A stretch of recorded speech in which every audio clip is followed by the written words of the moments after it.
Public ఇప్పుడు మా రాముల తాత వచ్చేయాలి కదా, మరి పెద్ద మనిషి ఏం వార్త తీసుకొస్తున్నాడో అరుచుకుందాం పాండ్రి. ఓ మోతవారి, ఏం చేస్తున్నావే? నమస్తే, నేను యూట్యూబ్ జర్నలిస్టు రేమోను వచ్చిన మీకోసం ఇవాళ ఒక గొప్ప వార్తను తీసుకొచ్చిన. దాన్ని చెప్పేదానికంటే ముందుగా నేను ప్రతిరోజు చేసే పోరంబోకు వీడియోలు మీ దాకా రావాలంటే మీరు నా యూట్యూబ్ ఛానల్ను సబ్స్క్రైబ్ చేసుకోవాలి. అట్లనే పక్కపొంటి ఉన్న గంటను కూడా కొట్టుడు మర్చిపోకూడదు. చలో మరి ఇయాల్టి ఆ గొప్ప వార్త ఏంటిది అనేది మనం ఆ వార్త లోపలికి పోదాం. పని పాట లేనోడు పిలిచి తలగొరికింది అన్నట్టు యూట్యూబ్ లో ఇప్పుడున్న పనికి మాలిన ముచ్చట్లు చెప్పేటోళ్ళు సరిపోతలేరని నువ్వో వేషం కట్టినావు పెద్ద మనిషి. సరే గాని ఇంతకు నువ్వేం చెప్పబోతున్నావో ముచ్చటేందో చెప్పు చూద్దాము. ఫలానా పెద్ద మనిషి కొడుకు ఫలానా చిన్న మనిషి ఒక లంగ పని చేసిండన్న ముచ్చట గత 10-15 రోజుల కాల నుంచి మారు మోగుతున్న ముచ్చట రాష్ట్రమంతా కోడై కూస్తున్నటువంటి సంగతి మీ అందరికీ ఎరికే. కానీ ఆ లంగ పని వెనక మర్ర ఎవరున్నారు, ఆయన తోటి ఆ లంగ పని చేయించింది ఎవరు, ఆ ముచ్చట్లని మీకు తెలుసా? అవన్నీ ఇప్పుడు నేను బయట పెట్టబోతున్నాను. సిగ్గున్నదా జిడిగింజా అంటే నల్లగున్న నాకేం సిగ్గు అన్నట్లు ఆ చిన్న మనిషి చేసింది లంగ పని అని నువ్వే చెప్పబడుతీవి.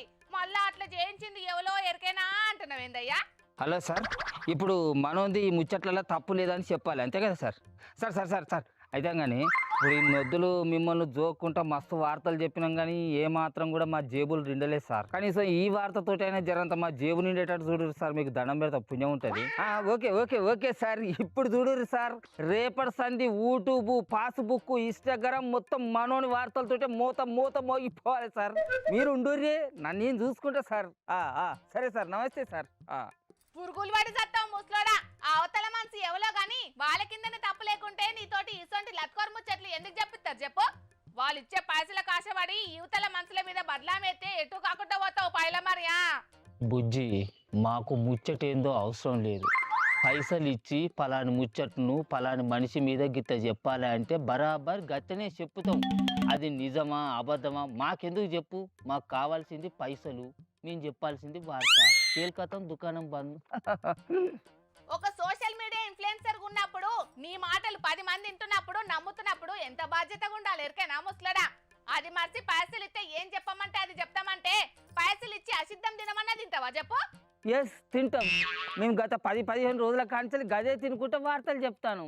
చూడు బుజ్జి, పోలీస్ సార్ల శేషికలతోటి మాకు అవసరం లేదు, ఈ చట్టాలతోటి మాకు అక్కరే లేదు.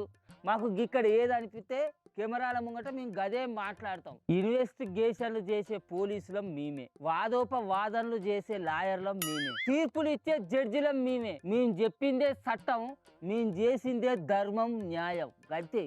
అందుకే నీ అసంటి లుచ్చగాలు చాలా మందే సోషల్ మీడియాలల్లో వచ్చిరాంది బాగి ఊచలు లెక్క పెడుతున్నారు. ఆ ముచ్చట తెలుసుగా ముందుగాల. మాకు అన్ని ముచ్చట్లు తెలుసు కానీ నీ వార్తలు నువ్వు చదువుకో. ఈమె రాసిచ్చిన వార్తలే చక్కగా చదవాలి కానీ నాకు సాల్ చెప్పత్తాంది బొమ్మ.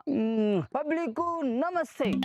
ఇప్పుడు ఆ పెద్ద మనిషి కొడుకు చిన్న మనిషి చేసినటువంటి లంగ పని ఏంటిది, ఆ లంగ పని వెనుక మర్ర ఎవరున్నారు? ఆ పిల్లగాడు బొత్తబలుగా తాగి లంగ పని చేయడానికి అసలైన కారణం మందే. ఎందుకంటే ఆ మందే ఆ పిల్లగాన్ని నువ్వు ఈ లంగ పని చెయ్యి, ఆ లంగ పని చెయ్యి అని ఎగేసిర్రు. ఎందుకంటే నువ్వు ఏ లంగ పని చేసినా కూడా నీ వెనక మర్ర మీ నాయన ఉన్నాడు కాబట్టి నీకు ఏం కాదని ఆ మందే ఆ పిల్లగాన్ని ఉసుగొల్పిండు.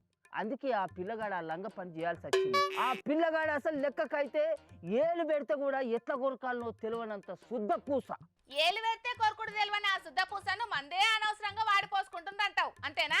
అరే నువ్వు మాటికి నడివిట్లకు రాకే లేకిడతా, నువ్వు పక్క వార్తలు చదువుకోపో. ఆ ఫ్రెండ్స్ ఇప్పుడే చెప్పుర్రి, ఆ పెద్ద మనిషి పలుకుబడి ఉన్న మనిషి కాబట్టి ఆయనను బ్లాక్ మెయిల్ చేస్తే కోటాను కోట్ల రూపాయలు ఇస్తాడు అనే ఆలోచనతో కొంతమంది వేసిన కుట్రలో భాగమే మా చిన్న మనిషి మీద ఇటువంటి కేసులు, కుట్రలు, కుతంత్రాలు. లెక్కకైతే అసలు మా పెద్ద మనిషి కానీ ఆయన కొడుకు చిన్న మనిషి కానీ ఏలు పెడితే కొరుకుడు తెలియనంత శుద్ధ పూసలు అని మీకు గతంలో ఎన్నో వీడియోలలో మేమే చెప్పినాం, మీకు తెలుసు కూడా. నిప్పుకైనా చెదలు పడతాయేమో కానీ మా పెద్ద మనిషికి కానీ ఆయన కొడుకు చిన్న మనిషికి కానీ చెద కాదు కదా, కనీసం మనిషి అనేటోళ్ళు కూడా పట్టుకోలేరు. ఎరికేనా మీకు? కాకపోతే ఆ పెద్ద మనిషి కొడుకు చిన్న మనిషి మాత్రం మొత్తం వాళ్ళ వంశానికే చెదలు పట్టేటట్టు చేసిండు కదనే.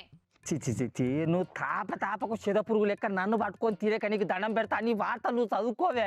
అసలు వాళ్ళ గురించి కాదు నీ గురించి చెప్పాలి. ఫ్రెండ్స్, ఇప్పుడే మీకు ఒక గొప్ప ఘోరమైన భయంకరమైన నిజాన్ని చెప్పబోతున్నా. ఆ వార్త గురించి కనుక మీరు తెలుసుకున్నట్లయితే ఇప్పటికిప్పుడే ఈ క్షణాన్ని మీరు ఏం చేస్తారు అనేది నాకే కాదు మీకు కూడా తెలియదు. ఇంతగా ముచ్చటేందో చెప్పు ముసలోడా.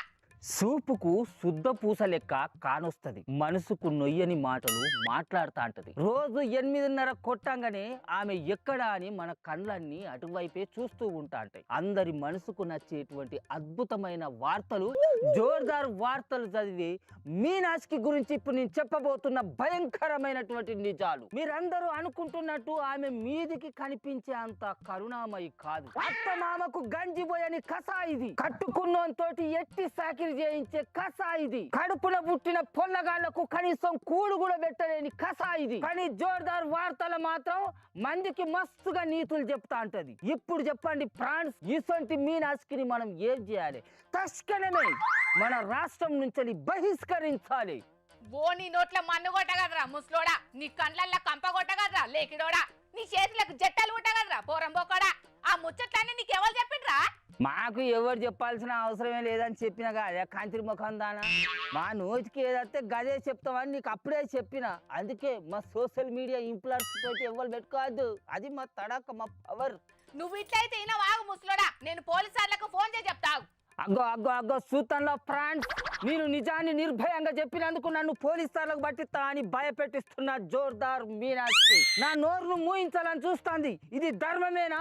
ఇది న్యాయమేనా? మీరే చెప్పుర్రి ఫ్రాన్స్. కొంపదీసి ఇది నిజంగానే పోలీసులకు గిట్లా ఫోన్ చేసి చెప్తుందా ఏంది? విజయ్ అరే నేను నిజంగా చేస్తలేను, అట్లా ఉచిట్టుగా లెక్కన చేస్తానే. నీతో చేస్తే నిజం అనుకుంటాను ఏంది? కాదు, ఆగేది లేదు ముసలోడు. నీ అసొంటలేని సోషల్ మీడియా నుంచి వెళ్ళి ఏరి పారేకుంటే సమాజానికి శని పట్టుకుంటది. లేని పంచాయతీలు మోపైతాయి. అరే నన్ను ఒక్కనే అంటాను ఏందే? లోకం మీద మస్తు మంది గత 10 వద్దుల కాడి నుంచి నోటికి ఎంత అంతే మాట్లాడి ఎరికేనా? వాళ్ళకు వార్నింగ్లు ఇయ్యరాదు. కొంతమంది జనాలు అయితే వాళ్ళు చెప్పిన ముచ్చట్ల నిజం అనుకొని మా పెద్ద మనిషిని కూడా శుద్ధ పూసాన్ని నమ్మిళ్ళు ఎరికేనా? అగో గావాలని వార్నింగ్ ఇస్తలేవు కానీ నన్ను అంటాను ఫలాని పెద్ద మనిషి గురించి మస్తు ముచ్చట్లు చెప్పిండు. అందుకే సోషల్ మీడియాలో అసంటి లుచ్చ మాటలు మాట్లాడిన వాళ్ళను లోపడేసే పనులు ఉన్నారట పోలీసార్లు. ఆ ముచ్చట తెలుసా నీకు? అట్లయితే యూట్యూబ్ నుంచి నా వీడియోలు కూడా తీసేయాలి, లేకుంటే నా మెడకు చుట్టుకుంటది ఈ పంచాయతీ. అబ్బో వద్దురా నాయన ఈ సైడ్ వచ్చిరాని పంచాయతీలు. నువ్వు తీసేసే లోపట ఆ వీడియోలు ఏడికి చేరాలనో ఆడికి చేరే ఉంటాయి ముసలోడు. నిజం గడప దాటే లోపటనే అబద్ధం ఊరంతా తిరిగొత్తదన్న ముచ్చట తెలిసి కూడా నువ్వు ఇసొంటి వీడియోలు చేసేటందుకు సిగ్గులేదానే? నిజమేంది అబద్ధమేంది అనేది తెలుసుకోకుండా ఎట్లా చేసినావు చెప్పు? కోడలకు బుద్ధి చెప్పి అత్త తెడ్డు నాకిందట. ఏదో 4 పైసల కాశపడిస్తుంటే అక్కడక్కో ముచ్చట్లు చెప్పిందా? ఎందుకే ఇప్పుడు నా ఇజ్జత్ ఇస్తాను చెప్పు? నీ వార్తలు నువ్వు చదువుకో. ఒక్క నిమిషం ఎవరు నాకు ఫోన్ చేస్తాను. హలో, ఎవరు? ఎస్, నేను యూట్యూబర్ రేమోనే మాట్లాడుతున్నా, చెప్పండి. నమస్తే సార్. నేను అసలు ఇంటి కాడనే లేను సార్, నేను వేరే దేశంలో ఉన్నా సార్. ఫోన్ స్విచ్ ఆఫ్ చేసేటన్నా దెంకపోవాలి నాయన, లేకుంటే పోలీసు సార్ నన్ను పొరక దంచుతారు. చూసిన రానోళ్ళ మా ముసలోని కథలు ఎట్లున్నాయో. కొంతమంది ఇన్ఫ్లుయెన్సర్లు కాసులకి కక్కుర్తి పడి లేని కథలు పడుతున్నారని మా ముసలోనికి ఎవరు ఐడియా ఇచ్చిండ్రో గానీ ఈయన కూడా గదే దందా చేద్దామని అనుకుంటున్నాడు. కాకుంటే పోలీసులు అనగానే పానం గజ్జం అన్నట్టున్నది. చక్కగా అన్ని మూసుకొని పోతున్నాడు. మరిగా పబ్లిక్ పల్క ఫోన్ ఓపెన్ చేయగానే ఎన్నో వీడియోలు వస్తుంటాయి. ఇక దాంట్లో చెప్పేటోళ్ళ ముచ్చట్లన్నీ గుడ్డిగా నమ్మకుండ్రి. ఏదైనా 1కి 2 మాటలు ఆలోచించుకున్నాకనే మీరు ఓ నిర్ణయానికి రండి, సరేనా?